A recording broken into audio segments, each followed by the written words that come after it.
Alors, je voudrais juste réagir un peu à ce que j'ai entendu juste avant, qui m'a passionné. Parce que j'ai été un bout de temps au conseil d'administration de l'école normale, à la rue d'Ulm, et donc toutes ces questions-là que vous posiez sont des questions absolument clés.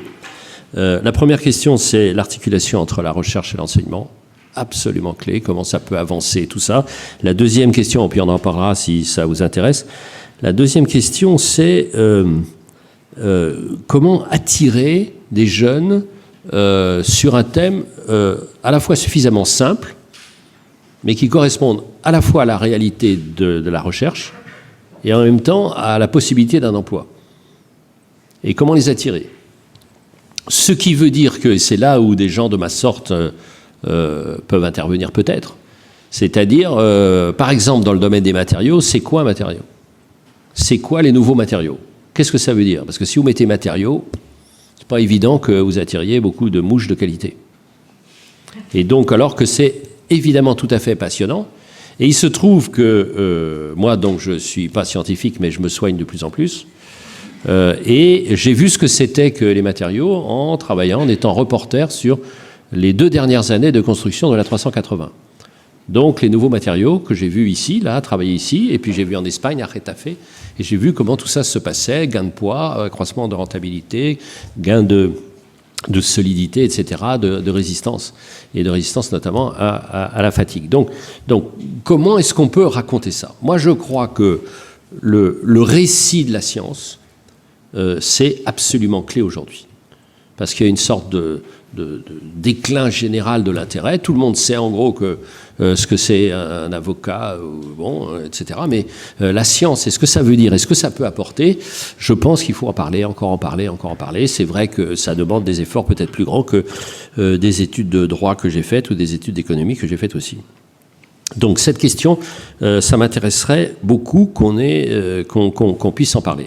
Avec une sorte de problème de concurrence et d'attractivité aussi entre les étudiants et entre les institutions.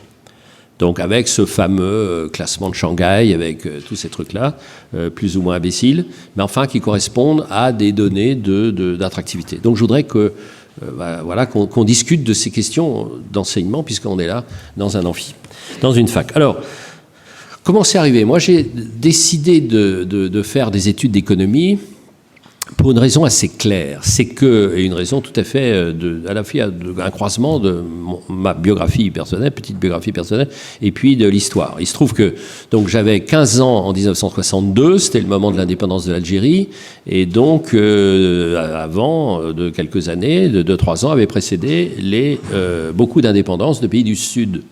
Et je me suis dit 2 choses. Un, je veux être écrivain depuis l'âge de 10 ans, mais je veux un autre métier.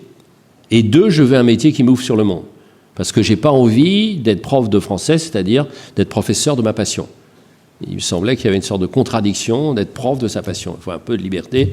Et donc, je n'allais pas donner des cours de savoir ce qu'est un roman en essayant d'en faire.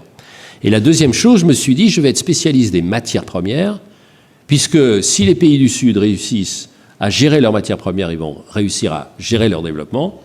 S'ils ne réussissent pas, ils auront des problèmes. C'était assez évident. Mais ça s'est confirmé, parce que vous savez qu'il y a une sorte de malédiction des matières premières. Plus il y a des matières premières dans un pays, plus les dirigeants sont riches, plus les peuples sont pauvres. En résumé.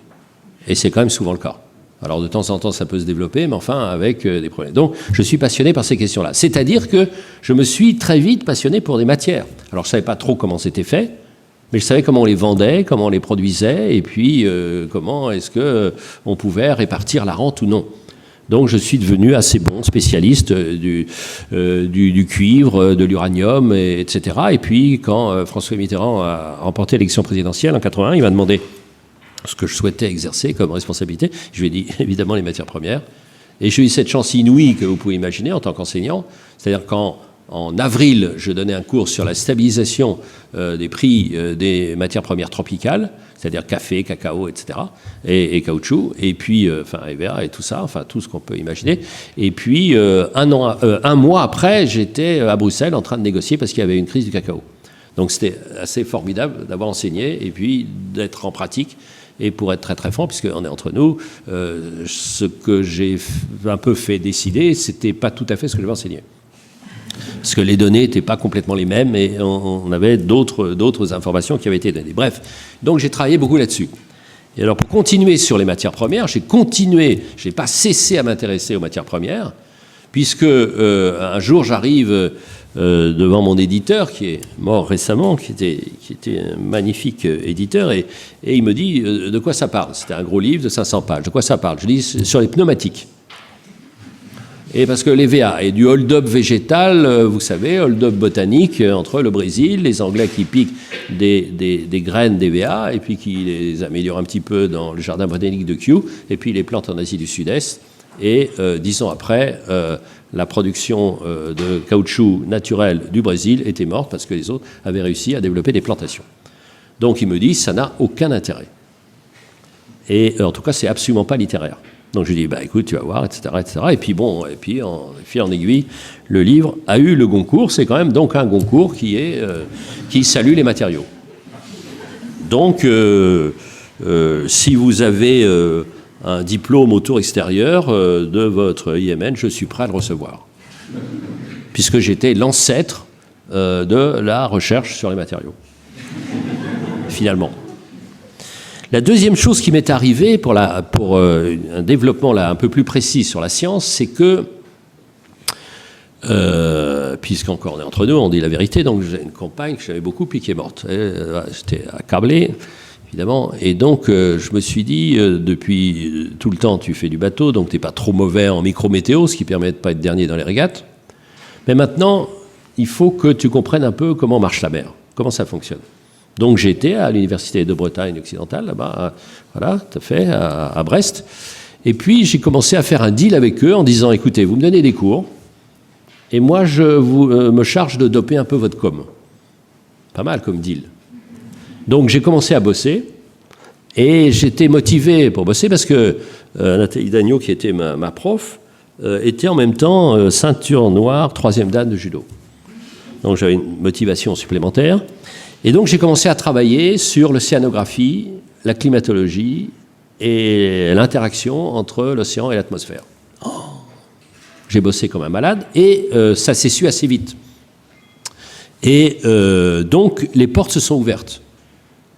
Pendant un premier temps, ils ont dit « mais qu'est-ce qu'il fait dans notre domaine ? C'est pas son truc. » Et puis petit à petit, ouais, je bossais, et j'arrêtais pas de leur poser des questions d'enfants. Parce que je ne suis pas très fort en combinatoire intellectuel, mais je ne lâche rien. Donc je vais jusqu'au bout, jusqu'à ce que j'ai vraiment compris. Donc je les ai embêtés, vous ne pouvez pas imaginer, cette pauvre Nathalie, vous ne pouvez pas imaginer ce que je l'ai embêtée. Mais à la fin, elle a dit, bah, celui-là, il bosse. Et donc petit à petit, on m'a ouvert des portes dans le domaine de l'océanographie, de la climatologie, de la circulation thermohaline, de toutes ces questions-là. Et des portes aussi internationales, parce que par copains, ils ont dit, tiens, recevez ce type-là. Donc je me suis retrouvé à Woods Hole, ceux qui s'intéressent à l'océanographie, c'est-à-dire juste en face de Nantucket, enfin à côté de Nantucket, à côté de Martha's Vineyard, et j'étais là, ils ont dit, bah oui, il connaît rien, mais enfin, il est méritant. Et donc j'ai continué à bosser là-dessus, et c'est comme ça que j'ai fait un livre sur le Gulf Stream. Et alors, j'ai découvert là la science. Parce que je voyais une tache bleue, c'était l'océan Atlantique, je ne savais pas comment ça bougeait. Encore une fois, j'étais bon en micro-météo sur l'espace de la régate, et je savais à peu près lire un plan d'eau, et voir un peu comment ça allait articuler avec la thermique, etc. Mais la grande circulation, je ne savais pas. Et alors là, j'ai été complètement ébloui, c'était il y a 10 ans seulement, et j'ai été complètement ébloui, parce que je me suis dit que, au lieu de cette masse bleue dont je ne connaissais rien, à part le tracé des côtes, je commençais à savoir comment ça marchait, pourquoi ça marchait, et à quelles conditions. J'ai découvert que la mer, il y a plusieurs horloges qui marchent en même temps. J'ai découvert que la mer n'était pas homogène, mais qu'il y avait des couches différentes en fonction de la température et du taux de salinité, etc. J'ai découvert ce que c'était que un grand tapis roulant du Gulf Stream. J'ai découvert ce que c'était que le réchauffement. J'ai découvert les plongées, etc., etc. Et je me suis dit, mais quand je pense que je me disais cultivé, parce que j'avais lu 2-3 livres, que j'avais fait du droit, que j'avais fait de l'économie, etc., et que je ne savais rien sur la nature, je me suis dit, petit mec, il va falloir que tu te bouges, en langage académique. Et donc, je me suis dit, je vais essayer de croiser un peu mes compétences économiques, parce que j'avais envie de revenir à l'économie, et c'est comme ça que j'ai commencé à m'intéresser au coton, et donc au textile, évidemment, et puis très vite, je me suis dit, je vais m'intéresser à l'eau. Pourquoi à l'eau? Parce qu'un jour, je me trouvais en Ouzbékistan pour le coton, vous savez que c'est un des grands producteurs de coton, et je voyais tous les robinets ouverts dans le village. Et je dis, un type, mais chef de village, mais pourquoi vous laissez tout ouvert? Alors, il me montre l'Himalaya et puis il me dit, regardez, on n'a pas de problème d'eau. Bon. Et je lui ai demandé après de combien vous avez besoin d'eau pour là, votre champ qui, à vue de nez, doit faire 1 hectare. Il me dit 13 000 mètres cubes. Alors là, je me suis dit, oh là là, ça commence à être vraiment intéressant tout ça. Vraiment intéressant. Donc, coton, eau. Eau, évidemment, je me suis renseigné pour savoir d'où venait l'eau, comment ça marchait, les différents types d'eau, etc. D'où ça venait, quels étaient les cycles et tout ça. Et là est arrivée l'utilisation infiniment luxueuse que j'ai, c'est-à-dire que vous savez qu'il y a l'Institut qui regroupe 5 académies, dont l'Académie française, mais aussi l'Académie des sciences. Et donc, quand vous êtes académicien, d'abord, il y a des savants qui sont dans votre académie, et moi j'ai eu la chance, imaginez, pendant 12 ans d'avoir comme voisin et comme ami de plus en plus cher François Jacob. Donc toutes les questions qui pouvaient m'intéresser sur la biologie, poser des questions. Et alors je posais sans arrêt des questions. Et à chaque fois, il venait, puis à la fin, il en a eu marre, il a dit « Décidément, les romanciers sont trop bêtes. » Affectueusement. Imaginez ce que c'est. C'est-à-dire que maintenant, et je me suis rendu compte de ça il y a 5-6 ans, à l'occasion de l'eau, imaginez ce que c'est, quel que soit le domaine de connaissance. Quel que soit le domaine de connaissance. Prenez votre téléphone et puis vous appelez un spécialiste de l'Académie des sciences et qui vous reçoit très très vite, d'abord parce qu'il aime bien communiquer et puis parfois aussi parce qu'il a des visées sur l'Académie française. Donc il n'y a pas de raison d'être méchant avec moi. Donc il m'explique, donc je gagne un temps infiniment précieux. Imaginez que j'ai travaillé avec, je ne sais pas moi, en astronomie avec Pierre Léna, imaginez ce que c'était. Et puis on se fritait avec Allègre, et puis, enfin, c'était, évidemment, c'est avec Allègre, pauvre Allègre, qui est dans une situation médicalement difficile. Et donc c'était inouï. Et je me suis dit, mais pourquoi j'ai pas été plus tôt? Pourquoi j'ai perdu autant de temps en droit administratif qui est intéressant, mais franchement, on n'est pas fondé à soutenir que c'est à tort, que par le jugement d'addu. Bon, c'est pas complètement poétique. Donc j'ai commencé, vous voyez, d'abord les matières premières, ensuite les fibres, le textile, ce que ça veut dire, ensuite l'eau, toutes les circulations, tout ce que ça veut dire, l'osmose inverse, tout ça, les maladies, qu'est-ce que c'est que le choléra? Donc je lui ai donné des cours pour savoir ce que c'était que le choléra, avant d'aller à Calcutta, avant d'aller à Dakar. Et puis l'eau, le papier, j'avais intérêt quand même à savoir qui était mon premier allié depuis que j'avais 7-8 ans. Donc je ne savais pas ce que c'était, le papier. Et c'est là où je rejoins nos amis de Bolloré, évidemment. En plus, ma famille est quimpéroise. Alors je sais vous dire que l'Odet, je connais par cœur. Et donc, OCB, évidemment. Donc j'ai le papier. Et donc c'est extraordinaire en vous écoutant, mais j'ai une sorte de parcours en minuscule et en accéléré du groupe, qui commence par le papier et puis qui va vers l'énergie. Donc je commence par Quimper et je continue ma progression grâce à Dominique. Donc vous voyez, c'est une sorte d'extension progressive, on dirait, du domaine de la lutte, mais du domaine de la lutte contre la non-connaissance, contre l'ignorance. Et donc petit à petit, commence ça à étendre. Et donc, comme en plus je m'intéresse donc à l'eau et aux matières premières, je me suis intéressé à l'agriculture, évidemment, donc avec la double obligation de l'agriculture de produire et évidemment de préserver, donc ce que ça veut dire la qualité des eaux, ce que ça veut dire le nitrate, ce que ça veut dire la spécificité de la circulation des eaux sur le massif granitique de Bretagne, etc., etc. Vous voyez, donc c'est par petits bouts, et au fond, c'est par promeneur, par promenade, c'est-à-dire quelqu'un qui se dit, bon, bah, ça, je ne comprends pas, on appelle quelqu'un qui vous l'explique, et puis on continue, et on avance d'un pas. Donc c'est une sorte de pèlerinage. Bon. Alors j'ai des failles inouïes, qui sont, par exemple, en biologie, je suis complètement nul, donc je commence l'année prochaine. Parce que j'en ai marre, et donc on va prendre un peu les phénomènes. Parce que, évidemment, vous êtes des spécialistes dans chacun de vos domaines, mais, avec un minimum d'effort, vous pouvez, me semble-t-il, apprendre dans un grand nombre de domaines scientifiques les fondamentaux, qui fait que, en gros, vous savez ce qui se passe. Alors, je reprends le premier exemple de l'océanographie et la climatologie. Je suis évidemment pas un expert du tout, mais en gros, je sais comment ça marche. Je sais comment ça marche. La question de l'eau en hydrologie, je sais aussi comment ça marche, etc. Vous voyez, du domaine après. Donc, on peut savoir. Et pour moi, c'est sans prix. C'est sans prix parce que je me suis rendu compte que, grâce à cet effort et à ce cadeau permanent que me font les gens que je questionne, évidemment, j'étends mon domaine de lecture. C'est comme si j'apprenais à lire, mais pas seulement les livres. J'apprends à lire petit à petit, j'apprends à lire les fibres, j'apprends à lire l'eau, j'apprends à lire l'océan, j'apprends à lire le sol, le ciel, j'apprends à lire le sol, je fais la différence entre les vraies et les fausses raretés, etc., etc. Donc à chaque fois, j'essaye de me constituer une sorte de culture générale. Voilà, c'est tout simple. Parce que je déteste les idées générales et je suis un chevalier de la culture générale. Les idées générales, c'est quoi? C'est les idées qui s'appliquent à tout le monde, sans faire aucune différence. Genre l'éternel féminin. C'est quand même particulièrement débile. Un jour, j'ai écrit une nouvelle où ça s'appelait le cauchemar de Don Juan, il se réveille, toutes les femmes sont pareilles. Débile. Et torturant pour lui.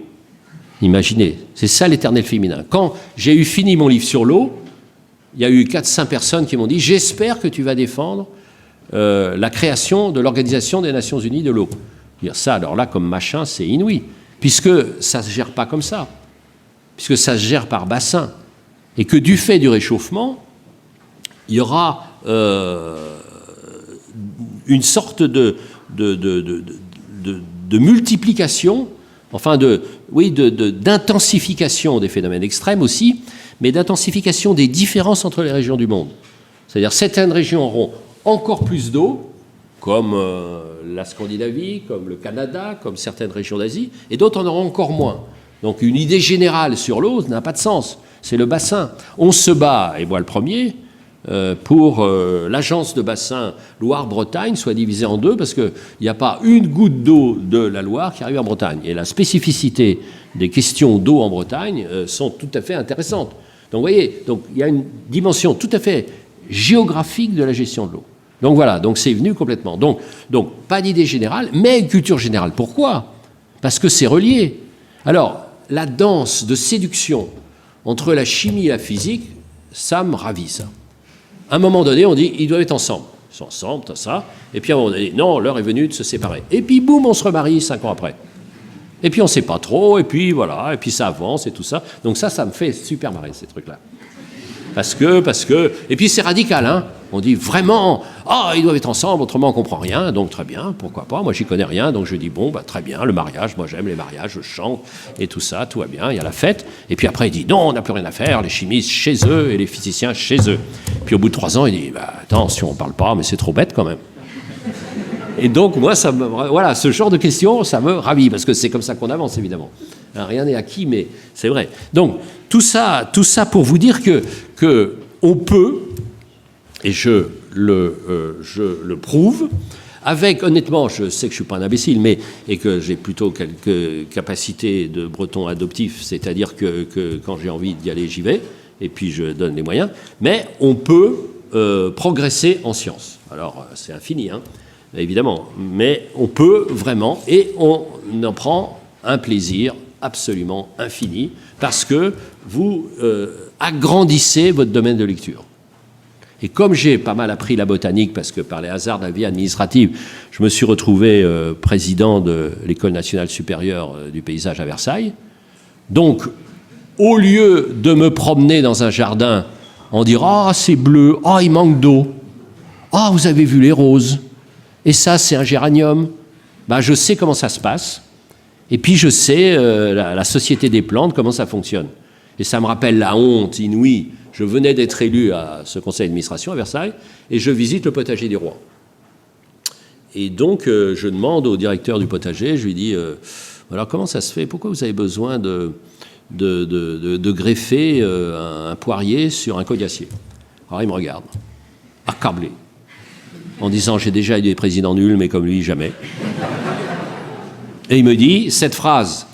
Imaginez, j'étais dans les cabinets ministériels où ça flinguait dans tous les sens, présidentiel à l'époque, ça flinguait dans tous les sens, il me regarde et il me dit, et là j'ai vu que la botanique serait un domaine dans lequel je pourrais m'épanouir, il dit, mais monsieur le président, un poirier, il s'arrête, c'est incontrôlable. Alors je me suis dit à ce moment-là, si la seule violence est celle des poiriers, ça va. Donc vous voyez, c'est-à-dire qu'à chaque fois c'est concret et c'est la rencontre avec des gens. Moi, c'est là. J'ai un peu reporté parce que je me suis intéressé à un autre sujet qui est le Mali d'aujourd'hui, mais il ne va pas y couper. Entre ses leçons de kayak et puis mes leçons de voile, Dominique, il doit me donner des leçons de pile, de batterie. Je ne lâcherai pas. C'est-à-dire, pour l'instant, je suis nul, mais on prend rendez-vous et vous me faites passer un questionnaire le 1er septembre de cette année 2013, vous verrez à quel point je serai bon en batterie. Donc t'as intérêt à bosser. Il prépare, parce que lui, il est super stressé, il disait comment ça va se passer, oh là là, etc. On le connaît, il est magnifique, il est là comme ça, il est magnifique, lui. Il est là, donc il va préparer ses cours et tout ça, et puis ça va être super. Mais je saurai des trucs. Parce que c'est vrai que moi, Bolloré, il m'a raconté toutes ces histoires de batterie, j'ai essayé, puis surtout, il était super fier à la 7 Saint-Cloud, là, où il y a les bureaux, là, près du golfe de machin, là, de Saint-Cloud, il est là. Et alors, il était super fier, il prenait sa voiture, et hop, t'as vu comme elle démarre vite? 6 secondes 3. Vous avez vu? Je sais, je me souviens encore. Bref, je ne voudrais pas être trop long, mais ce que je voudrais vous dire, c'est ce bonheur infini du savoir et qui est lié au contact avec des gens. Moi, c'est vrai que j'avais des difficultés c'est étrange de vous dire ça, mais passer par des livres. Moi, j'aime bien qu'on me raconte les histoires. Donc, quand je vois quelqu'un qui me raconte des histoires, vraiment, là, je deviens intelligent. Mais quand il y a des livres ou même des cours, pardon, mais c'est vrai que quand ça passe par un être humain qui me dit « il était une fois », là, je suis content. Et alors, ce qui est formidable dans mon cas, c'est que quand vous aimez les histoires, si elles sont vraies, c'est pas plus mal. Parce que les histoires vraies sont aussi belles que les histoires fausses. C'est évident. Surtout que la vérité en science, elle est provisoire. Donc ça me rassure. Si c'était une vérité pour toujours, ça m'angoisserait. Mais elle est provisoire. Vous savez comment on définit un roman? Un roman, c'est le mentir vrai. C'est-à-dire que vous ne racontez pas un personnage réel, mais vous en mettez 2, 3, vous bâtissez un personnage, un peu comme vous construisez un bateau, puis hop, vous lancez le personnage. Et grâce à ce personnage, vous explorez, comme une hypothèse. Vous voyez, une hypothèse, puis vous voyez ce que ça donne, et puis vous regardez un peu ça. Donc, la relation avec la vérité, et puis assez souple avec la vérité, est passionnante. J'ai fait un roman sur Christophe Colomb, qui s'appelle « L'entreprise des Indes ». Je voulais savoir comment ça s'était passé. Donc je lis les biographies, et je m'aperçois qu'il y a un petit épisode dont on parle très très peu, c'est que Christophe Colomb, qui était déjà un très grand marin, fait naufrage au large du Cap Saint-Vincent, qui est, comme vous savez, au sud-ouest du Portugal, donc à la pointe la plus sud-ouest de l'Europe. Il fait naufrage. Il a 24 ans, 25 ans. Il trouve refuge chez qui? Chez son petit frère Bartholomé, lequel Bartholomé est à Lisbonne. Et Lisbonne, à l'époque, est un lieu de concentration de savoir, parce que c'est le seul endroit véritablement d'Europe, qui soit à peu près en paix, et 2 où on accueille tous les savants, et notamment les savants juifs, et notamment les cartographes qui avaient été virés de Majorque. On les retrouve là. Et donc, on pense à certains, enfin les imbéciles pensent que Christophe Colomb, un beau jour, il dit « Tiens, si j'allais vers l'ouest ». Donc il prend un bateau, boum, vers l'ouest. Bah, si, avec le bateau qu'il avait, s'il va vers l'ouest, eh ben, il revient vite fait, en boomerang, à Lisbonne. Vite fait. Donc il faut qu'il apprenne les courants, il faut qu'il apprenne la boucle, c'est-à-dire qu'il descend, il revient, etc., etc. Première chose. Deuxième chose qui est très intéressante et qui me permet de rejoindre vos problèmes de financement, c'est qu'il doit trouver un sponsor. Donc le premier sponsor qu'il va trouver, c'est évidemment le roi du Portugal, puisqu'il habite là. Donc il va voir, mais le roi du Portugal, il a des spécialistes, puisqu'il les a accueillis de l'Europe entière. Donc il y a des grands mathématiciens. Et alors, Colomb, il présente son dossier, et puis les mathématiciens disent non. Comment non? Ben non, parce que vous êtes un Génois, donc vous dites n'importe quoi, vous êtes un gros menteur, pour 2 raisons. C'est-à-dire que vous avez donné de la Terre une dimension plus petite que la réalité. Alors, Colomb, il dit, bon, enfin non, mais non, très bien, mais enfin, depuis Ératosthène, on savait complètement, exactement quelle était la taille de la Terre. Mais plus filou, le Génois, il donne du continent Eurasie, il lui donne une dimension plus longue. Donc évidemment, si la Terre est plus courte, et si le continent est plus long, le voyage entre Lisbonne et puis le Japon est beaucoup plus court. Donc il ment. Et donc, comme il y a des très bons techniciens au Portugal, ils disent non. Donc il va en Espagne, où les techniciens où les mathématiciens sont moins bons. Et c'est comme ça qu'il part. Mensonge. Donc c'est formidable cette affaire. Mensonge et chance. Parce que si ça avait été la vérité, il ne serait jamais parti, puisqu'on ne savait pas. On savait qu'il y avait quelques petites terres vers le nord. Hein, Labrador, tout ça, on savait, parce qu'il y avait des pêcheurs qui avaient été par là, mais en dessous, on ne savait rien. Donc s'il avait été dans la vérité de ce qu'il savait à l'époque, il ne serait pas parti. Donc c'est par le mensonge, on peut dire l'imagination, qu'on fait progresser. Donc c'est marrant. Et par, il ne faut pas dire ça à Bolloré, mais une relation quand même avec la vérité et les perspectives de la recherche un peu souple, disons. Comprenez? Chut, n'écoutez pas, hein. Non, ils n'écoutent pas, ils n'écoutent pas. Donc il faut avoir un peu cette liberté-là. Et en plus, la chance de la découverte. Parce que s'ils ne trouvent pas cette part des Antilles, c'est-à-dire Saint-Domingue, Haïti, s'ils ne trouvent pas, il n'y avait plus rien dans les bateaux. Il n'y avait plus à boire, il n'y avait plus à manger, il n'aurait rien trouvé. Donc c'est mensonge et science. Avec cette conception du monde magnifique qui est très liée à la vie d'îles, parce que vous savez que on pensait qu'il y avait des îles presque partout, comme les pierres d'un gué. Et d'où l'origine du mot Antilles, parce que Antilles, c'est les îles du devant, les Antilles. Donc, vous voyez, moi, ça m'a passionné dans la recherche. Ce qui m'intéresse, c'est aussi la découverte. Qu'est-ce qui fait qu'on trouve ou on ne trouve pas? Donc, la question du mensonge, la question de la chance et la question du culot. Donc, je suis au fauteuil 17. Très fier, nombre premier, je suis content, très bien. Et le grand ancêtre du fauteuil, c'est Pasteur. Donc je me sens obligé un jour d'écrire à ma manière un Pasteur. Donc je travaille Pasteur. Donc j'ai toutes les archives de Pasteur, et ceux que ça intéresse, l'histoire de la découverte et l'histoire de la science et du quotidien de la science, vous prenez les carnets de Pasteur. Parce que Pasteur était d'une activité permanente dans les domaines les plus divers, et il notait tout, jour après jour. Et il note, en 1885, son expérience avec le petit Joseph qui arrive, etc., etc. Et il note tout.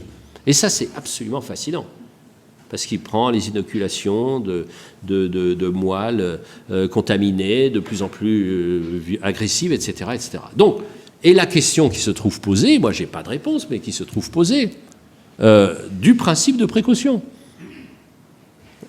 Où est-ce qu'on va? À quel moment? Comment est-ce qu'on va au-delà? Enfin, toutes ces questions posées par la science d'aujourd'hui, avec le législateur qui met des freins, avec les cellules souches, avec le clonage, comment ça se passe, où ça arrive, etc. Donc, vous voyez, ce qui veut dire, et là, je reviens plutôt à la fois mon double rôle précédent au Conseil d'État et d'économiste, comment on articule la découverte avec ce genre de principes moraux, comité d'éthique, vous voyez, et puis les questions du financement. Donc ce que je voulais vous dire, moi, la passion que je peux avoir pour la science et pour le savoir, c'est à la fois les domaines purement scientifiques, aussi les questions d'enseignement, les questions de financement et le regard du politique par rapport à l'avancée du savoir. Alors, dernier point, parce que je voudrais qu'on ait l'occasion de parler, comme on sait que, je sais rien, mais que je m'intéresse, comme on dit dans les bulletins scolaires, j'ai un lien avec l'Académie des sciences et d'autres institutions du savoir très simple. Ils disent, Éric sait rien, mais il a de la bonne volonté et il sait raconter. Nous, on sait, mais quelque chose nous dit qu'on raconte moins bien que lui. Alors, je leur donne mon titre de gloire, c'est-à-dire de ma capacité à vendre de l'invendable. Donc, vous avez quand même devant vous quelqu'un qui a vendu 130 000 exemplaires d'un livre sur le subjonctif. Donc, je pense que les matériaux, on pourrait faire plus. Eh oui, c'est quand même quelque chose à faire. Et donc, on travaille comme ça sur ce domaine-là, essayer de faire comprendre. Par les sortes de hasards aussi de la vie, je me suis retrouvé, je suis encore président de l'Institut des vaisseaux, mais pas les vaisseaux qui voguent, mais les vaisseaux et du sang. Et donc j'ai fait un compte sur le facteur de croissance endothéliale, le VEGF, puisque vous savez, c'est une des pistes de lutter contre à la fois les séquelles de l'infarctus et puis quelques maladies, des conséquences du diabète, etc., pour à la fois bloquer la nourriture des tumeurs et puis de l'autre côté, essayer de redévelopper des tissus comme ça. Donc j'ai fait un compte qui s'appelle le facteur VEGF et le cachalot, c'est-à-dire c'est un énorme cachalot dans lequel on peut voir un peu concrètement ce qui se passe quand on a trouvé une méthode pour régénérer les cellules ou au contraire les bloquer. Vous voyez, ça j'adore ça. C'est-à-dire cette vulgarisation, c'est-à-dire cette communication. Alors vulgarisation, c'est pas joli en français parce que s'il y a vulgaire, donc ça fait vulgaire. Et puis qu'un certain nombre de scientifiques disent nous on sait, ça suffit. Eh bien ça suffit plus. Ça suffit plus parce que si on vous comprend pas, ça marchera pas. Et qu'il y a un soupçon grandissant. Soupçon grandissant.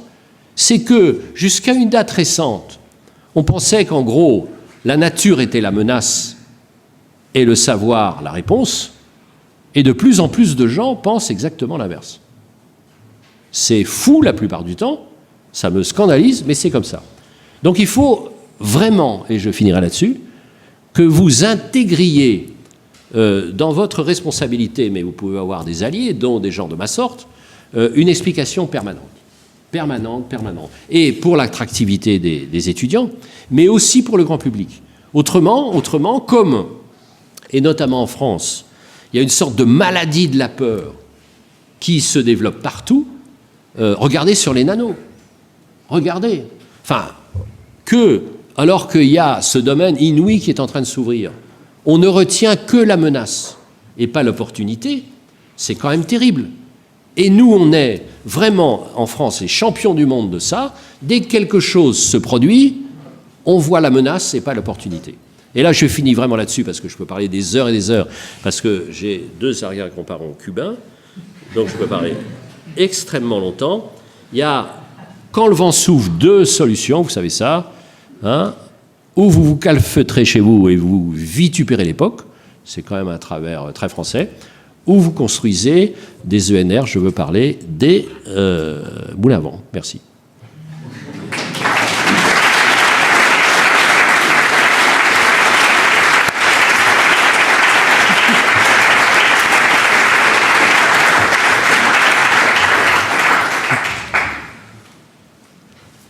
Allez, professeur de kayak. Il va inventer des batteries dans les kayaks.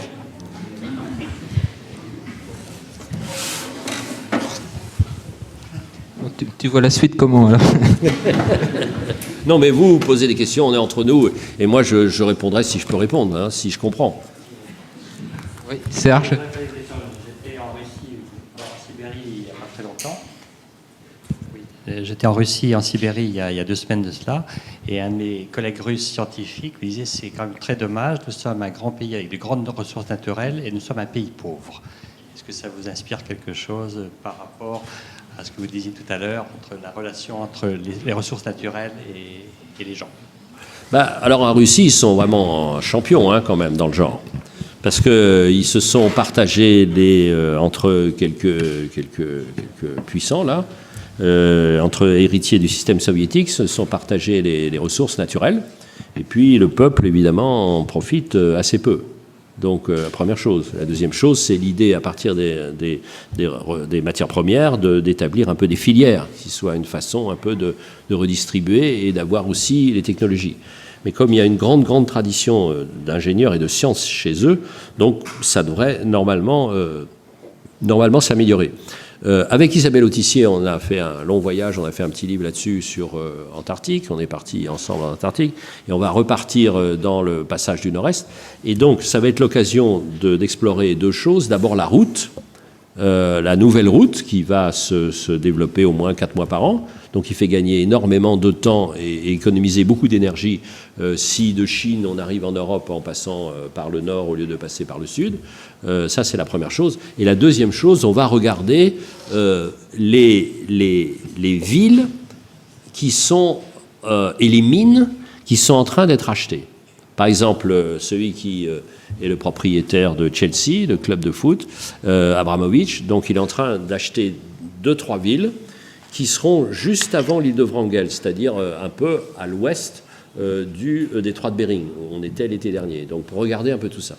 Donc vous avez une redistribution géopolitique à la fois des matières premières et des routes, et avec des investissements absolument gigantesques pour trouver des endroits pour accueillir les bateaux, et en même temps pour exporter beaucoup plus facilement les richesses, notamment le nickel, mais de tous les autres éléments du Mendeleïev qui sont là-haut. Et donc, tout ça me fascine. Vous voyez, ça me fascine. Et là, évidemment, il y a un besoin d'ingénieurs incroyables, s'ils sont d'accord pour aller en Russie. Donc, cette question-là, regardez ce qui... je vais prendre un autre exemple. Jusqu'à une date... Enfin, pendant 3 ans, j'ai eu le poste sans doute le plus intéressant que j'ai eu, c'est-à-dire j'étais chargé auprès du président de la République d'être en charge pour la France des liens entre l'Europe du Sud et le Maghreb.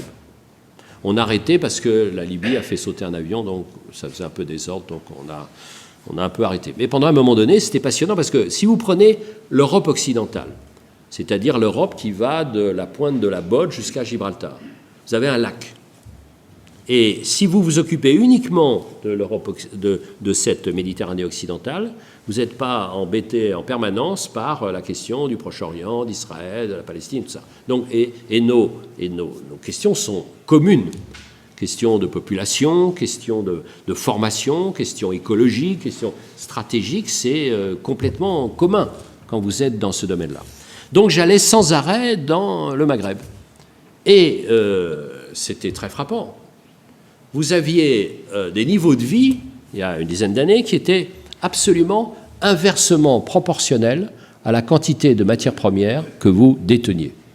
C'est-à-dire, celui qui était le plus pauvre en matières premières, c'était la Tunisie, nettement au-dessus. Celui qui était au milieu, parce qu'ils ont un peu de phosphate, c'était le Maroc, qui était numéro 2. Et celui qui avait le plus de matières premières de façon infinie, c'était l'Algérie. Et la population était la plus pauvre. Donc il y a vraiment une malédiction des matières premières. Donc ça m'intéresse. Alors évidemment, quand vous êtes juste 130 000 comme les Qataris, évidemment, les 130 000, ils reçoivent chacun un peu. Ou comme quand vous êtes en Guinée-Bissau, où c'est un narco-État complet, ils n'ont rien d'autre pour produire un peu de poisson, mais rien d'autre. Donc tout le monde distribue un peu. Donc l'opposition et la majorité, ils reçoivent un peu de l'argent qui vient de l'Amérique latine. C'est pour ça qu'à Bissau, la capitale, on ne parle en gros qu'espagnol. Ça fait étrange au début. J'ai été une première fois, mais là, on m'a interdit d'y revenir. Parce que c'est le problème d'Internet. Faites gaffe à Internet, parce que tout ce que vous dites, c'est sur le dossier. Donc on dit que, tiens, Orsena va à Bissau, t'es attendu, donc t'y vas pas. c'est l'occasion pour moi de vous dire une autre expérience que je vais avoir, qui est passionnant et que j'adore faire. On en avait parlé avec Dominique. Imaginez que se retrouvent à Lyon les 8 et 9 juillet des représentants de 60 polices du monde, et les questions qui vont être débattues, c'est la science contre le crime. Pas mal. Avec évidemment les questions de liberté, avec l'articulation entre la protection et la préservation de l'intimité. Et nous, comme nous sommes, si un attentat, on dit pourquoi on ne l'a pas chopé alors qu'il allait au Kazakhstan. Mais évidemment, si on arrête tous les gens qui viennent en Asie centrale, on va dire comment on atteint nos libertés. Et donc, c'est une des questions qui va être débattue à Lyon. Donc, vous voyez, la passion de l'écrivain, mais là, c'est plutôt de reporter, vous voyez, d'aller là et d'écouter en témoin, grand témoin naïf, et de dire, voilà ce que j'ai entendu. Et voilà, et dire aux policiers, voilà là où ça semble se blesser. Vous voyez, en tant qu'ancien magistrat du Conseil d'État, vous voyez, ça, ces questions-là me passionnent. Avoir cette opportunité de rester 2 jours en entendant des débats, et puis dire, au fond, voilà un peu ce que j'ai entendu. Et on discute, mais non, c'est pas ça qu'il va l'entendre, etc. Donc, ça, vous voyez, ça, c'est un luxe absolu. Et vous, là, sur ce qui se passe ici, là, sur ce trésor de savoir, pour être franc, et là, je parle aux communicants, on ne le connaît pas assez. Moi, je pense que la vraie prise de conscience qu'on doit être ensemble, qu'il y ait des vrais pôles de compétitivité ou de recherche qui soient clairement définis, et qu'on sache ce qui se passe, et qu'il y ait l'articulation entre la recherche fondamentale, la recherche appliquée, des différents niveaux, du DUT jusqu'au doctorat, et qu'il y ait des articulations avec les entreprises. Je ne sais pas trop ce qui se passe ici à Nantes, je le sais un peu plus grâce à Dominique, mais je connais bien ce qui se passe dans le domaine, par exemple, du papier à Grenoble. Vous avez depuis toujours eu des papeteries parce qu'il y avait de l'eau, il y avait donc de l'énergie, et puis on pouvait nettoyer tout ça, et donc c'était bien. Et donc vous avez un grand laboratoire de CNRS qui s'occupe des grosses molécules, et puis ensuite vous avez une école d'ingénieurs, Pagora, vous avez un centre de recherche technique du papier, vous avez l'université, vous avez tout ça, et tout ce petit monde travaille ensemble. Et que ce tissage-là de la filière, c'est évidemment formidable, où il y a une partie recherche, une partie industrielle et une partie enseignement, et tout ça bouge ensemble. Et ça, c'est ce qui se passe un peu, un des pôles mers à Brest, où ça a quand même relancé pas mal, au lieu d'être un peu séparé. Donc je pense que c'est en ce moment ce qui doit se faire, mais là, il faut que au fond, qu'on sache à l'extérieur, et ça c'est aussi la question de la mairie, mais qu'on sache à l'extérieur que Nantes est autant une ville de science et de savoir qu'une ville de culture. Parce que ma conviction, c'est qu'il n'y a pas deux cultures, il y a une seule culture, avec une part scientifique et une part littéraire, artistique, etc. Et mon souhait le plus cher, qui n'a aucune sorte de chance d'être réalisé, c'est qu'il y ait un seul bac. Et je hais les options avant 17 ans. Je hais les options. Avec cri primal, macramé, volleyball, hip-hop, ça me fait chier. Voilà. Pardon, mais les options, ça va pas. Il y a un tronc commun, et après on choisit. Et moi, ça serait mon rêve. C'est toujours ce que je vous dis, la culture générale. Et le monde d'aujourd'hui doit être en culture générale. C'est pour ça que je rame énormément maintenant, alors que si j'avais été moins bête ou moins paresseux, j'en sais rien, mais j'aurais tenté de faire agro ou central, c'est-à-dire généraliste, une sorte de culture générale du savoir scientifique. Parce que la culture économique et juridique, je l'aurais eu autrement, en surplus. Donc voilà. Donc je pense qu'à 80 ans, je vais me présenter à Centrale. Avec peut-être une prime. Une prime comme ça. Chaque année en plus, j'ai 0,5 points en plus par rapport aux autres. Voilà. Je vais faire une intervention par rapport à ce que vous venez juste de dire.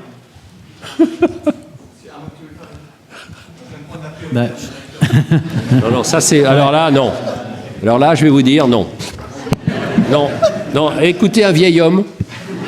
C'est Il faut être vraiment, il faut franchement être là, très respectueux des hiérarchies. Et la règle absolue, c'est quand quelqu'un de supérieur à vous dit quelque chose, vous dites oui. Parce que j'ai vu tellement de gens disant non, et moi j'ai toujours dit oui. Et ils me disent maintenant, alors quand tu as eu 15 ans, on s'est dit, ce type, il a absolument pas de caractère. Mais j'ai toujours dit oui, parce que les gens, ils sont ravis de dire oui, puis après, ils s'en foutent qu'on fasse autre chose. Donc, vous dites oui, et vous faites ce que vous voulez. Pardon, président, hein, mais...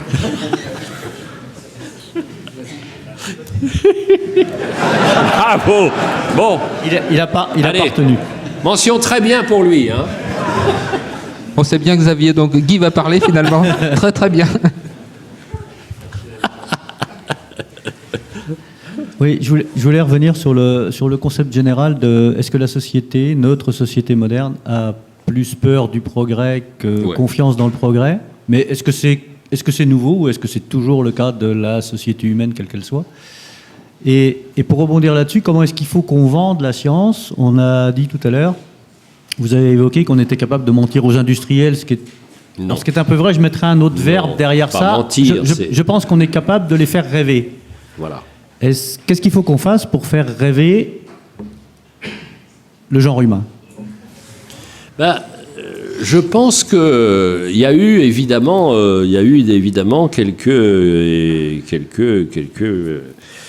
quelques phénomènes désagréables.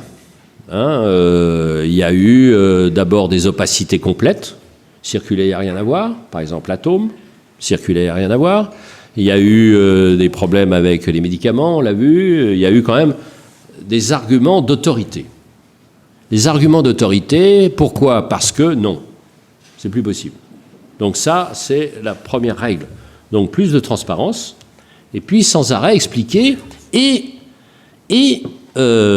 rappeler ce qui est mon obsession, c'est que toute activité comporte des risques. Et que la vision d'un certain nombre de pays, et notamment la France, c'est qu'on voudrait tuer le risque. Il n'y a pas de risque. Avec une formidable hypocrisie. Quand vous regardez la question des énergies, quand vous voyez Fukushima, où il y a eu des irradiations terribles, où il y a eu 1 ou 2 morts, pas plus pour l'instant. Mais quand vous parlez à des gens et quand vous leur rappelez que dans les mines de charbon dans le monde, il y a au moins 5000 morts tous les ans, et on s'en fout. Donc, ce genre de questions, c'est-à-dire rappeler le risque, et dans tout, il y a du risque. Et que cette sorte de négation du risque, c'est comme dans notre société, l'incapacité à affronter le fait que la mort fait partie de la vie. Donc on veut qu'il y ait, c'est extraordinaire, une sorte d'algèbre étrange où on veut pas voir le négatif et le risque, et moins on voit le risque et le négatif, et au fond, plus on a peur. C'est formidable. Et moi, je préfère affronter, et on a moins peur quand on affronte et quand on dit. Donc, plus de transparence, plus de récits, et donc plus de rêves. Voilà ce qu'on pourrait faire. Mais au lieu de dire « Ah non, les nanos, mais non, on va rien dire ». Donc il faut expliquer, il y a des risques, c'est vrai, mais ce que ça peut apporter, à chaque fois. Donc, et les gens sont suffisamment adultes pour voir un peu la balance. Alors, la question qui se trouve, c'est que tout ça est extrêmement morcelé, et quand même, en général, relativement compliqué à comprendre. Mais, pour être franc, pas tant que ça. Et je suis frappé de... par exemple, j'ai lu le dossier que tu m'as fait passer sur l'IMN. Je pense qu'en une page, on pourrait expliquer pour un public plus grand et plus vaste, et notamment les jeunes qui peuvent être intéressés, ce que ça peut apporter. Ce que ça apporte déjà et ce que ça peut apporter. En disant, voilà, nous sommes là, il y a combien 6 ou 7 labos, équipes, 6 équipes comme ça. Voilà où est-ce qu'on va. C'est-à-dire qu'il y ait Il était une fois, il y ait l'histoire de l'IMN, aujourd'hui. Voilà ce qu'on en est. Vous voyez, on a besoin de récits. Vous savez, regardez ce qui se passe pour notre chère nation. Eh bien, on le dit, et c'est vrai, nous ne sommes pas une somme de solutions. Il faut un récit. C'est-à-dire une raison de faire tous les efforts qu'on fait. Et donc, je pense qu'on manque de récits en politique comme en sciences. Et que le rêve est porté par un récit. Et donc, au fond, tous ensemble, à tous que vous êtes dans vos domaines, au fond, si vous mettez tout ensemble, qu'est-ce qui pourrait sortir de Nantes? Voilà. Et avec, évidemment, le risque des paris donnés dans les progrès, mais moi, j'aimerais lire, eh bien, il y a pas mal de chances que tous nos efforts réunis, dans 10 ans, ça pourrait donner ça. Alors, évidemment, votre honnêteté vous en empêche. Donc, en résumé, vous savez, vous ne faites pas rêver si vous n'êtes pas un peu filou. Donc c'est pour ça que les escrocs, en général, sont des séducteurs. Alors je ne veux pas que vous soyez des escrocs. Mais je pense que des petites piqûres d'une sorte d'EPO du chercheur qui est de vente d'illusions, vous ne ferez pas de mal. Parce que je les connais, moi, puisqu'ils relisent tous mes textes. Ils disent « Ah, tu ne peux pas dire ça ». Mais alors, le plus marrant, c'est qu'il y en a un groupe qui dit « Ah, tu ne peux pas dire ça ». Et l'autre, il dit « Si tu laisses pas Eric dire ça, je quitte le club ». Parce que je suis membre d'un club qui s'appelle le Club des Argonautes. C'est des anciens scientifiques jeunes retraités et qui me relisent et qui m'aident dans tous les domaines de l'océanographie. Donc, j'ai vu des scuds passer entre eux, mais à partir de mes textes. Cette métaphore est insupportable. Et l'autre disait « Pour enfin, je comprends ». C'est formidable, vous savez bien, entre vous, c'est comme ça. Donc, à un moment donné, il faut dire, bon, c'est ça le problème pour le rêve et l'explication, c'est pas tout à fait ça. C'est plus compliqué que ça. Tout est toujours plus compliqué que ça. Enfin, à un moment donné, il faut accepter que ça soit pas tout à fait ça, que ce soit un peu plus simple que ce n'est en réalité, pour qu'on comprenne. Vous savez, tout ce qui est simple est faux, mais tout ce qui n'est pas est inutilisable. Ça, c'est une règle absolue dans la com. Hein. Et alors, entre vous, c'est ça. Donc, essayez d'être un tout petit peu plus simple. Voilà. Par exemple, notre ami de Bolloré, là, on comprend. Moi, j'étais... On sait qu'il est très savant, mais en même temps, on comprend. Donc, on est à l'aise et on voit comment ça se passe, et ça, les bagnoles, les trucs, etc. 6 secondes 3. Et donc, on revoit tout ça. Donc, c'est un peu ça, vous voyez ?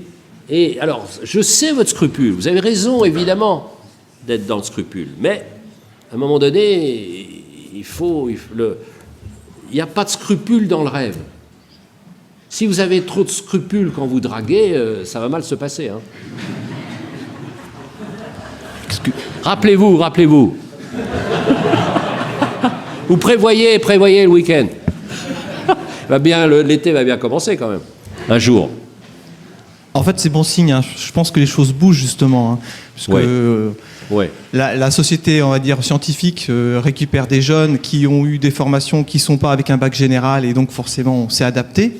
Alors par contre, c'est vrai que dans votre discours, il y a une forme d'utopie qui est fort agréable. Hein, tout à fait. Parce que c'est très séduisant. C'est vrai que ce qui m'inquiète, en fait, quand je vous écoute, c'est qu'on se dit, allez, on y va, hein, c'est génial, c'est trop top. Mais à la fois, votre parcours personnel est intéressant, puisque vous-même, votre maturité vis-à-vis des sciences s'est déclarée tard. Mmh. Ça va ? Oui, absolument, tout à fait. Et on peut se poser la question, évidemment c'est lié aux rencontres. Maintenant, on prend un système super classique universitaire, on est face à une société dont la maturité, elle est ce qu'elle est. Hein. D'ailleurs, le bac lui-même le prouve, hein, c'est un bac... Moi aussi, je suis comme vous, j'aimerais bien un bac général. Hein. Un truc, une sorte de bac qui forme les gens à une maturité, à une ouverture, et non pas à ce qu'on est en train de faire actuellement. Et donc, c'est vrai, par rapport à votre discours, je me dis, mais comment on peut faire pour séduire cette masse, parce qu'en gros, c'est ça, hein, oui, tout à fait. et les emmener vers... on va dire une science qui soit plus pertinente. Et encore une fois, quand je vous écoute, la conclusion que je tire, c'est que notre société est arrivée à une maturité qui est basse, voire très basse, hein, qui d'année en année va ne faire que baisser. Donc le discours n'est pas positif du tout, et le recrutement sera plutôt en extérieur. Alors, juste une autre chose, est-ce que le scientifique est la meilleure personne pour raconter les sciences ? Non.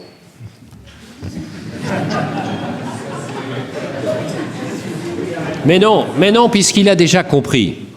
Si vous voulez, le lecteur, par définition, il n'est pas scientifique. Le lecteur, il doit être dans le processus d'apprentissage. Et moi, je sais que mes petits livres rencontrent un large public parce qu'ils sont ignorants comme moi au début, le lecteur.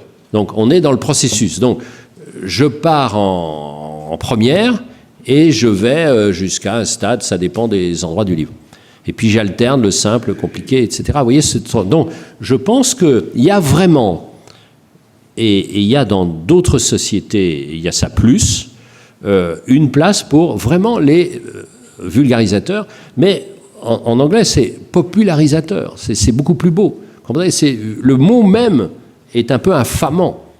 Et je pense que la communauté scientifique a énormément évolué en disant on sait qu'on a besoin de communiquer, mais c'est pas notre métier de communiquer. Au fond, c'est pas notre métier.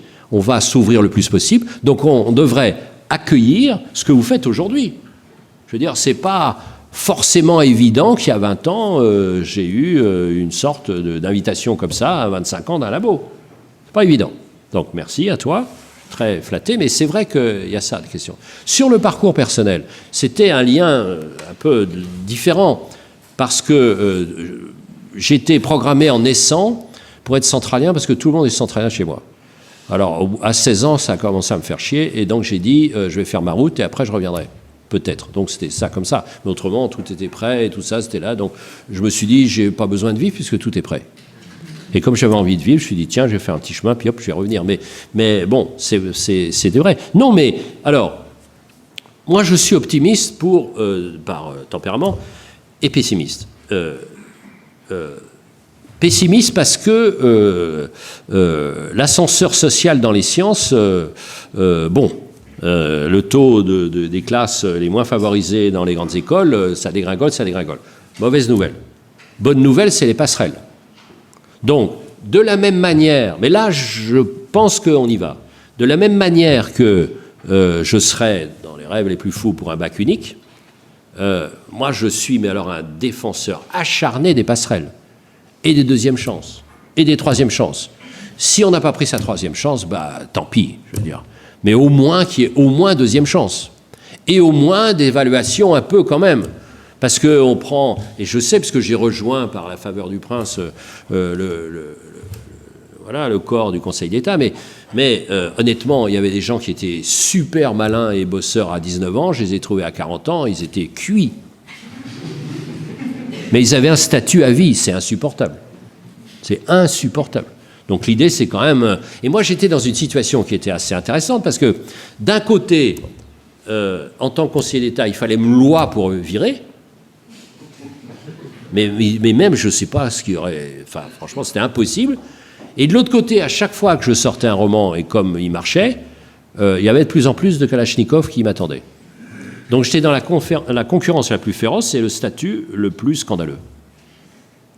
Je suis l'incarnation de cet écartèlement. Donc heureusement que j'ai un frère psychiatre. Oui, je voudrais ajouter quelque chose de personnel aussi. Je pense qu'il y a une méprise. Je suis navré, mais je ne suis pas votre ami de Bolloré. Oui. Vous vous adressez toujours à moi, mais je pense que vous... Non, il est juste derrière vous. Il est juste derrière vous. Non. Parce que... Oui. Non, il est juste derrière. J'avais l'impression que vous me regardiez de manière très sympathique. Non, vous savez, j'ai un regard large. Comme moi-même, je ne suis pas du tout physionomie, je me suis dit, voilà, il se trompe, je suis désolé. J'ai beau être immortel, je regarde large. On est large. Et alors, je voulais vous parler d'un truc, parce que c'est un truc qui m'est arrivé, mais qui était... Je sais ce que c'est que rechercher des crédits. Et donc, d'une courte histoire, mais je venais d'être élu à l'Académie et je suis invité par les copains qui sont les écrivains, l'association des écrivains à Dakar. Alors on parle, et alors on dit alors je ne vais pas faire l'accent, mais enfin vous corrigerez, faites l'accent. Nous avons un immortel parmi nous, alors gloire, ça, au très haut, puissant, qu'il soit célébré, etc. Donc nous avons un immortel, très bien. Donc on parle 2 heures, tout ça, etc. Très bien, l'immortel, machin, etc. Et alors il y en a un qui dit il est immortel, mais il n'est pas éternel. Alors je confirme. Et donc on parle 2 heures, etc. Et alors il y en a un qui pose la question après, qui disent voilà, et vous savez pourquoi, et voilà, donc et pourquoi il est immortel mais pas éternel. Alors il ça, puis un lève la main et dit je sais pourquoi il est immortel mais pas éternel. Alors non, encore 2 heures. Il dit je vais vous dire pourquoi il est immortel mais pas éternel. Vous savez pourquoi il est immortel et pas éternel? Non, parce que les crédits ne sont pas arrivés. C'est l'Afrique. La magnifique drôlerie comme ça, puisqu'ils flattent et puis après, bang. Magnifique. Donc, derrière vous, désolé, mais c'est si je puis dire, c'est la diagonale du respect. Je suis presque le seul littéraire ici, je suis professeur de littérature, je pense que je suis quasiment le seul, et ça fait déjà partie du problème. Les littéraires, les scientifiques ne se parlent pas. Même ici, sur ce petit campus qui n'est pas très grand, il y a un vrai mur entre les littéraires et les scientifiques. Je crois. Y a-t-il d'autres littéraires ici? Oh, voilà. Oui, on se parle. Et c'est donc en tant que professeur de littérature que je voudrais vous poser aussi une question, puisque j'ai le micro. Vous avez beaucoup parlé quand même finalement du progrès scientifique, même si le monde n'est pas tombé. Le progrès scientifique est quand même une idée qui remonte au moins au XVIIIe siècle, au siècle des Lumières. Est-ce que vous pourrez parler un petit peu de Diderot? Et vous allez voir tout à l'heure pourquoi je vous pose cette question. Oui, j'ai parlé implicitement de Diderot, puisque ce que je vis en étant membre de l'Académie française, donc de l'Institut, j'ai à ma disposition une sorte d'encyclopédie vivante, puisque je peux poser des questions à n'importe qui dans n'importe quel savoir. Il y avait là, à mon sens, mais vous êtes beaucoup plus fort que moi dans ce domaine, il y avait, me semble-t-il, une sorte d'espérance que le savoir améliorerait globalement la société. Et cet espoir-là a continué jusqu'à une date assez récente, soutenue par l'extraordinaire progrès économique, amélioration de la situation économique des populations, liée principalement, tous les historiens de l'économie le savent, à une explosion de la quantité d'énergie et l'effondrement du prix de l'énergie. Le cœur du développement économique, c'est ça. En gros, de l'époque romaine jusqu'en 1750, il n'y a quasiment pas de croissance. Et brutalement, ça explose. Donc, il y avait une sorte de preuve dans la gamelle des gens que le progrès arrivait, enfin, que le progrès était une bonne chose. Donc, on réfléchissait. Il y a eu un premier élément quand même très inquiétant, c'est-à-dire que le niveau culturel n'empêchait pas du tout le développement de la barbarie. Il y a des grands nazis qui étaient des formidables musiciens. Donc il y a eu quand même une sorte de soupçon qui est apparu. Et donc maintenant, il y a 2 choses qui se passent avec la mondialisation. C'est que des pays qui étaient sans énormément d'efforts, enfin avec un effort, mais pas gigantesque, l'Europe avait toujours été jusque-là à l'avant-garde. Maintenant, ils se traînent. Donc, il se dit, qu'est-ce que c'est que ce progrès qui nous met à côté? Et puis, il y a les autres qui se pose pas trop de questions. J'ai un peu réfléchi aux relations. Alors, c'est la psychologie des peuples, c'est très critiquable, etc., etc. Mais enfin, quand même, regardez ce qui est en train de se passer au Brésil. Il y a les révoltes en ce moment, pour une raison assez précise, c'est que l'événement comme ça qui suscite les révoltes, c'est enfin le déclencheur, c'est le coût énorme de l'organisation de la Coupe du monde de foot. Mais de fait, c'est qu'il y a une pause dans la croissance et dans donc le progrès brésilien. Les époques Lula, c'était pour la population que je connais bien, parce qu'une partie de ma famille est brésilienne, j'y vais tout le temps, ça a été un progrès économique et social inouï. C'est-à-dire que 30 ou 40 millions de personnes sont passées de la misère au début de la classe moyenne. Donc, et le rapport au temps de Brésiliens était le futur. Donc, on était au XVIIIe siècle. Croyance absolue. Puis maintenant, ça bouge un peu, mais croyance absolue. La situation chinoise était, enfin, c'est évidemment des généralités débiles, mais quand même, quand vous parliez à énormément de Chinois, il y avait d'abord l'énorme contrainte de toute cette masse de gens de l'intérieur de la Chine, armés de réserve, disait Marx, qui sont prêts à tout pour échapper à la faim, donc plusieurs centaines de millions, il y a eu une croissance qui s'est développée. Donc, qui évidemment est infiniment fragile, parce que s'il n'y a pas 8% de croissance en Chine, 7-8%, c'est l'explosion. Donc vous voyez, la relation avec le progrès, là, en ce moment, on se demande. Et avec des fragilités énormes, notamment environnementales. Et alors, on n'a pas le temps de parler d'énergie, mais juste un mot, parce que progrès veut dire aussi rareté. Et quand vous discutez avec des responsables chinois, et vous leur dites quel est votre problème principal, eh bien, ils disent souvent que le problème principal, c'est l'eau, pour une raison simple. C'est que si vous tracez une ligne juste au nord de Shanghai, et vous allez, parallèle à l'équateur, et vous allez jusqu'au Tibet, bien, il y a la moitié de la population au nord, et l'autre moitié, c'est au sud. Sauf que l'eau, elle est au sud, et elle est très très peu au nord. D'où des travaux gigantesques. Et que des richesses, notamment en charbon, sont au nord, et notamment en Mandchourie. Mais que pour exploiter le charbon, il faut énormément d'eau. Donc, au fond, vous avez énormément de charbon, mais vous n'avez pas d'eau. Donc, c'est comme si vous n'avez pas de charbon. Donc, vous voyez, alors, on n'a pas beaucoup parlé d'énergie, mais ce sont ces questions qui me passionnent de progrès. Regardez ce qui se passe en ce moment avec le gaz de schiste aux États-Unis. C'est quand même très frappant. Et relation avec le charbon. Et relation avec la décision allemande d'arrêter le nucléaire. C'est très intéressant. Comme il y a le gaz de schiste, donc tout ça donne une énergie très peu chère, donc le charbon ne coûte rien.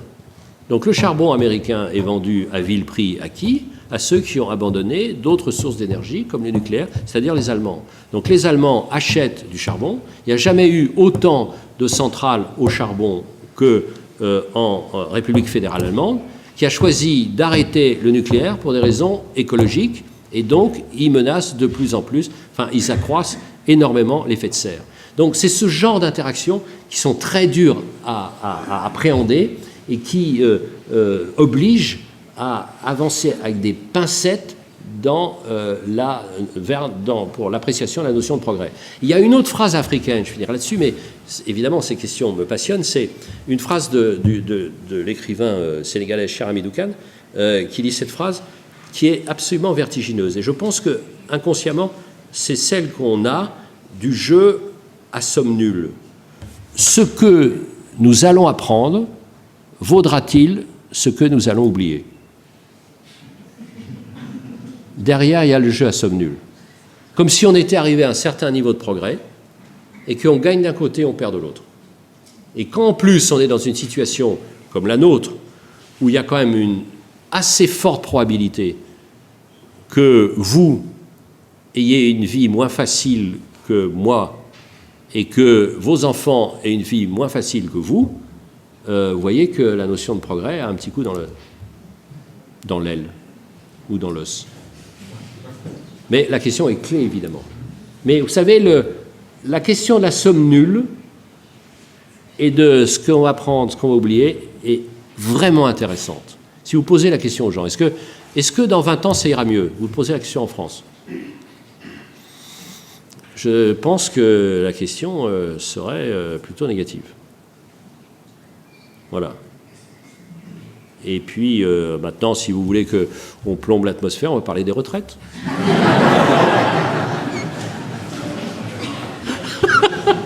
Est-ce qu'il y a d'autres questions? Vous avez le trésor ici. Non, mais je voudrais vous dire ça, vraiment, c'est un trésor ici. Donc, que ce soit pas... Mais alors, que les littéraires, que vous parliez aux littéraires, que vous acceptiez dans votre sein des saints des littéraires, et que les littéraires acceptent de raconter l'histoire de ce qui se passe à côté d'eux. C'est quand même ça aussi l'affaire. C'est quand même ça aussi l'affaire. Mais c'est des métiers différents. Vous ne pouvez pas demander à Nadal d'être bon en bateau. Qui en plus serait bon en bateau, non. Prenez, c'est ça l'affaire. Emmanuel. Ok, j'aurais On ne peut pas en plus être beau et intelligent. Ah bah bien, oui, mais en général. Oui.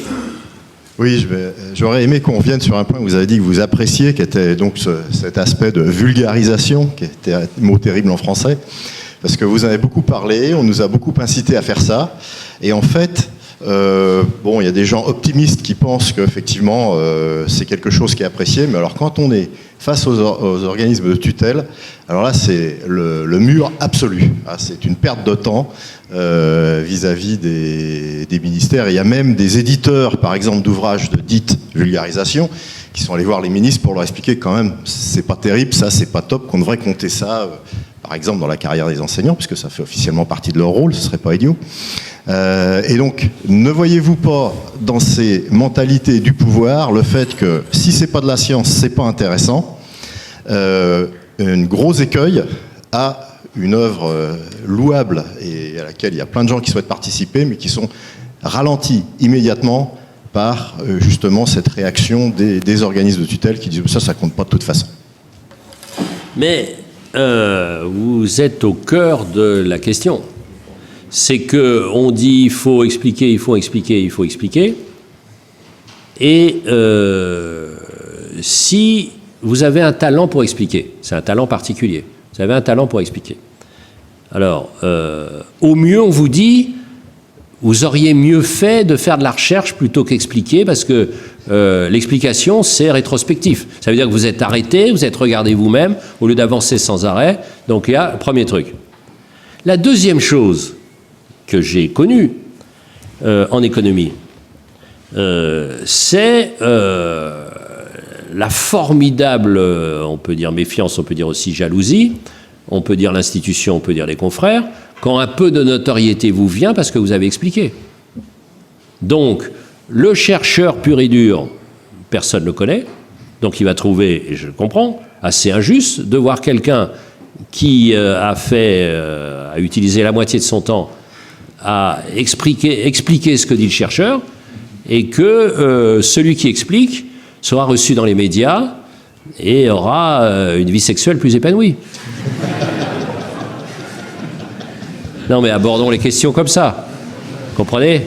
Donc voilà. Et donc vous avez raison de cette question-là. C'est pour ça que je pense que, vous savez, j'ai été donc enseignant et comme je racontais à peu près l'économie et que je n'étais pas abstrait, donc un jour je suis passé dans une émission de télévision un jeudi soir et il y avait une réunion de profs à Rouen le vendredi matin.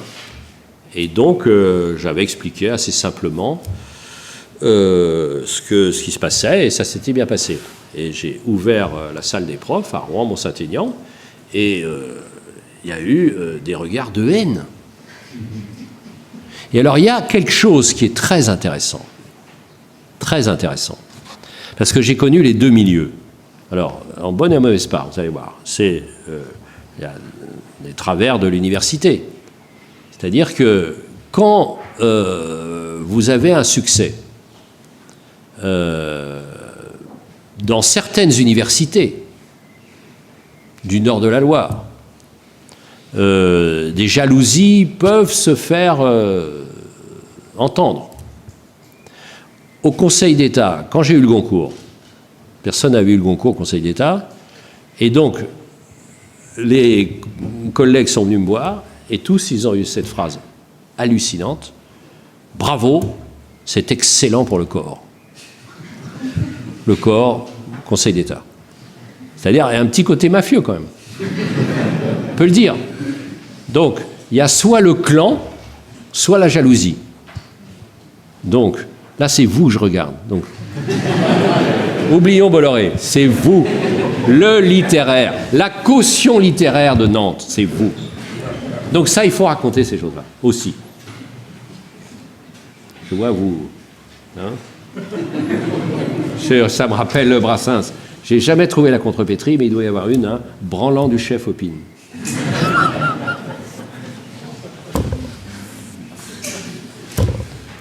Mais vous avez raison, cette question, c'est en mauvaise part. Si vous avez en dossier, vous avez fait un ouvrage de vulgarisation, dans 9 cas sur 10, ça sera considéré comme négatif.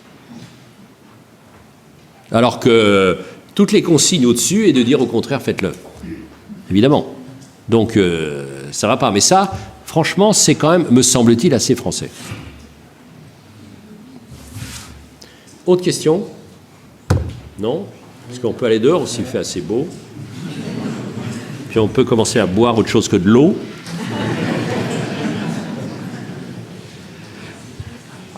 Monsieur, j'ai 3 petites questions. Je crains le pire. On dit que trop d'informations tue conformation.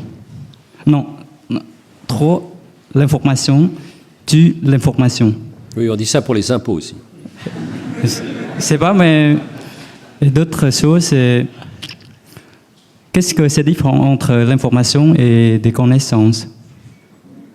Alors, quand vous avez une compagne médecin, ce qui est mon cas,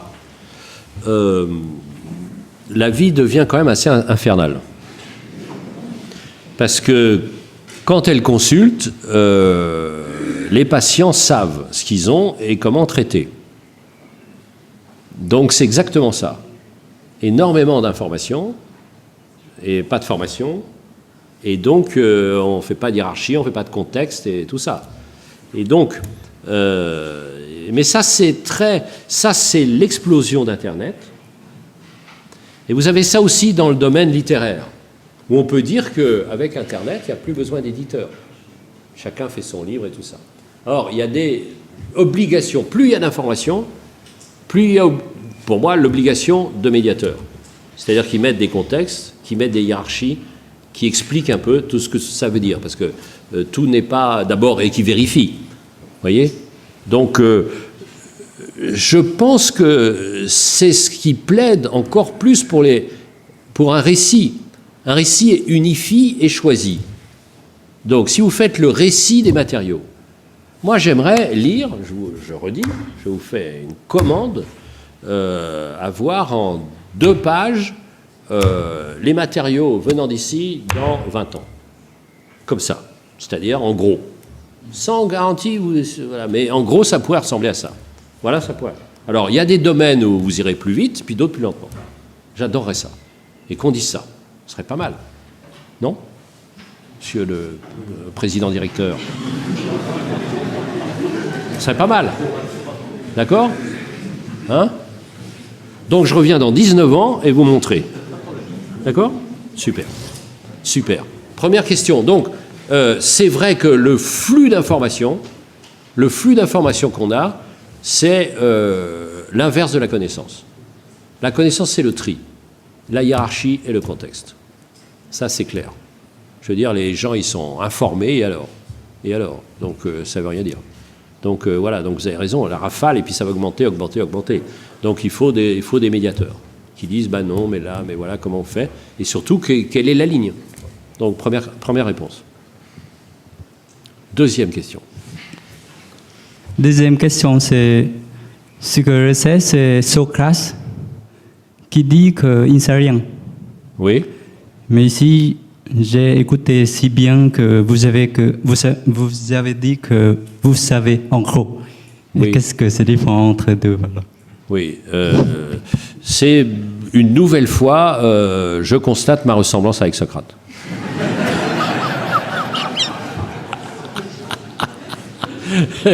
Évidemment, on ne sait rien. On ne sait rien, mais on peut quand même se soigner. Évidemment, on ne sait rien. Et plus, je vais vous dire, enfin, c'est évident, plus j'en apprends, moins j'en sais.